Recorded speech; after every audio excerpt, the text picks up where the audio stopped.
Good afternoon, eighth grade Bobcats. Welcome back to another week at the Helena Middle School. Hope everybody had a restful break and ready to finish off this eighth grade year strong, your middle school experience strong. Kind of on that note, going back to today's Bob lesson, which is brand new, this was inspired from the last time we were doing Stop, Walk, and Talk, and with the eighth graders on each of the classes I did. I kind of got off on a touch of a tangent about 5 things that, using my training, using my knowledge and my education, and more so anything, using my experience of having done this career for over a decade now, and kind of following students and seeing which ones really make it and are successful and which ones aren't successful in high school, and seeing commonalities and seeing what they have in common and see what they don't have in common. Kind of spit off 5 things in the moment of, if you do this, this, this, this, and this, I think those are the 5 most important things to be successful in high school. And I was thinking more on that and decided to put it into a Bob lesson and hit home on some of those principles a little bit harder or stronger, if you will, and create a visual with it.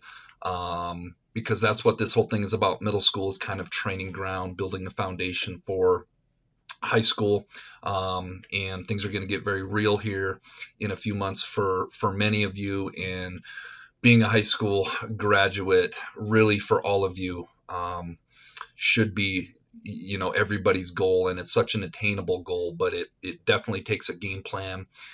It definitely takes a framework, and I'm going to kind of lay that out a little bit, my opinions, my idea of what that framework is today.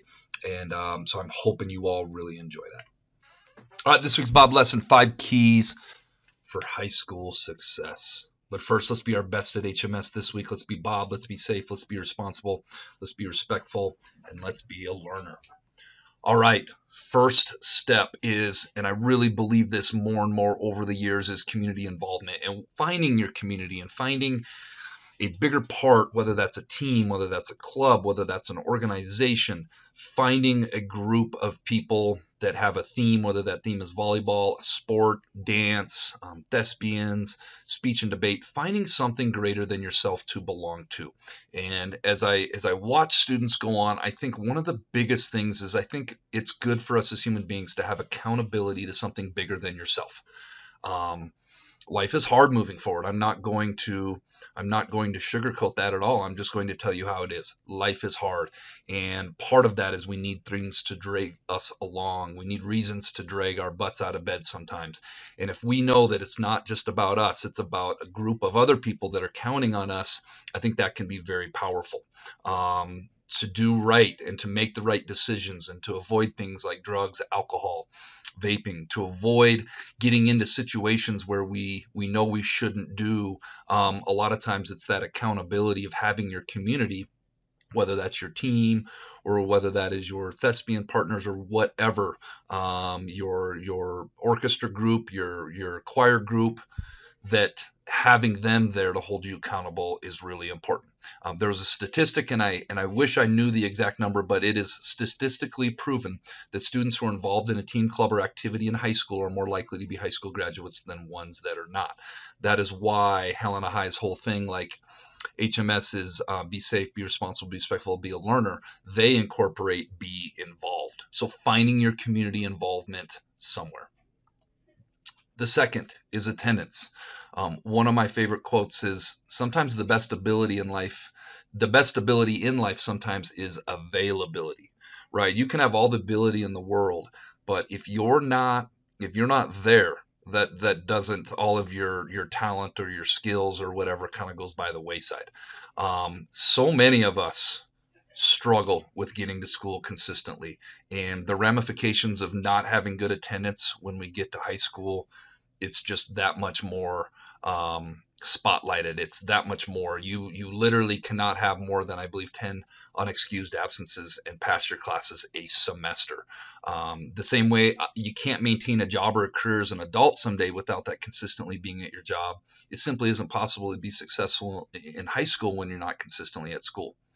Got to get to school every day. My first principal used to tell me, if you take a student with work ethic and you give them some direction and they can work hard, they will be successful. I think in most cases, work ethic and consistent attendance are enough to be a high school graduate. Obviously, there's some outliers out there, but I feel very strongly about that. The third is discipline, and this can cut both ways, and I'm going to give you an example of it. The long and the short of it is discipline is having the discipline to say no to things that you know aren't good for you, but also having the discipline to get up and grind and work at things that you know are good for you. So, it can cut both ways. Having the discipline to control your impulses or behaviors for short-term thrill or enjoyment when it isn't congruent with your long-term goals. The prior Bob lesson to this was the importance of developing a vision, and that was very much for a reason. It all starts with having a vision. If you have a vision, then you have the discipline to do the things to go chase that vision, you're going to be in a good spot. The example I came up with is having the discipline to make the decision to get up and get out of bed when sleeping in and hitting snooze feels so good in the moment, kind of tied to the previous one. It'll be tied to the extracurricular community involvement stuff. Every day I get up and I do it. And part of it is my community, because I know that I have kids counting on me. And that's a very powerful motivating factor for me personally to get up and out of bed. But I know having the discipline to get up or to go to bed early and on time so that you can be refreshed and be ready to go in the morning, and putting the phone down and having that discipline is very important. On the flip side of it, having the discipline to do things you know you need to do that are in line with your long-term goals, even though you may not feel like doing that in the moment. And I got ahead of myself a little bit. That could be going to bed on time. That could be the example I give is skipping hanging out with friends when you know you have a big semester final to study for, or getting up and getting out of bed so that you can be a part of practice. And there's so many things in life just require discipline. And again, I think that all starts with having that vision. The fourth is just be kind, be a good human being. It's simply difficult to be successful while not being a good person. I'm a huge believer in life in the boomerang effect or the law of attraction. It's kind of the same thing. Like what you put out into the world, you tend to get back. I don't see a whole lot of super successful people that aren't also just good people, good human beings. And this means so many times being kind to your peers, but your teachers alike. You are not going to see eye to eye with every single teacher that you have in high school. That's just simply not how it goes. But if you can find a common ground of respect in going in that class, finding middle ground, getting what you need out of there so that you can move on and pass that class, that's what the game plan should be all about. And when it comes to peers, having friction and fighting with peers all the dang time, man, that just saps so much energy, so much emotional time energy from other important areas in life. I really believe that things get more serious when it comes to sports, when it comes to clubs, organizations, when it comes to school. It gets harder and things get more serious. So you have to make sure that your energy is in the right place. If your energy is constantly tied up in fighting and having conflict with others, it just creates that much more of an uphill battle. And I skipped ahead a little bit on this. Learning how to navigate classes where you have difference of personality and opinion from teachers, it's so important because we're all different in life. That's never going to change. I have differences of opinion and different personality than many teachers in this building.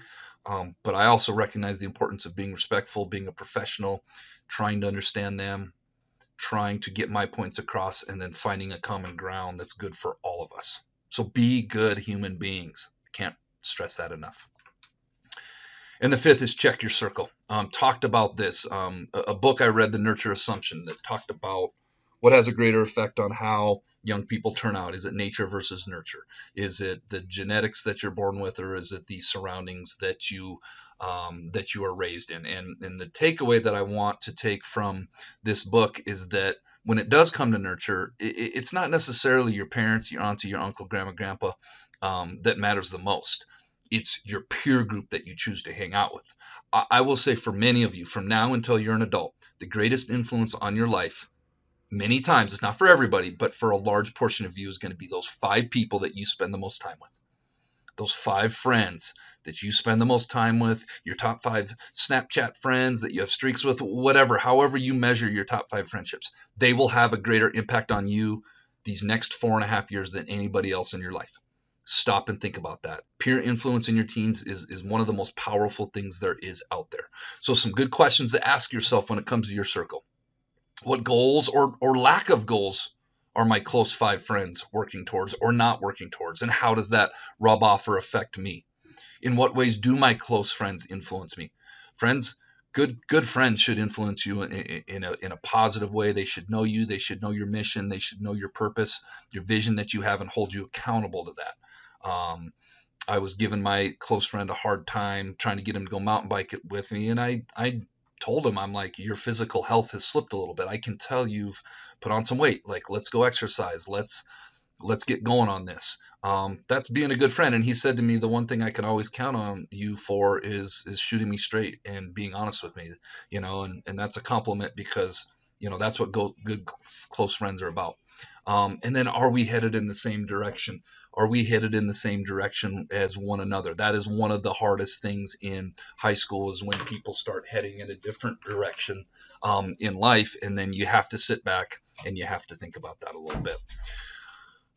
This week's quote of the week: with awareness, hopefully you all have a little bit more awareness now, comes responsibility and choice. Now it's your choice to decide if we're going to implement some of these things or not. All right, let's get to this week's Jelbing Question of the Week winners: Connor Phillips, Hannah Tisdale, Signia Richardson, Julia Pritchards, and Deegan Helms. The answer was a keyboard. All right, this week's Jelbing Question of the Week. In my hand, I have 2 coins that are newly minted. Together, they total 30 cents, but one isn't a nickel. What are the coins? If you think you know, submit your answer to the Bob box. Make sure your first and last name's on it. Tune in next week to see if you're a winner. Final call for spring break snack bags. Part of being Bob is being responsible. Every year we have students that ignore these messages, ignore the announcements, and then want a spring break snack bag. And this makes it really impossible on us for planning purposes. If you want a winter snack bag on the bookshelf in the counseling area, there are signups right there. They go in the manila envelope on the right, or you can Teams message myself or Miss Glukert. Those will go out Thursday and Friday. All right, Bobcats, let's make it a great week at the Helena Middle School.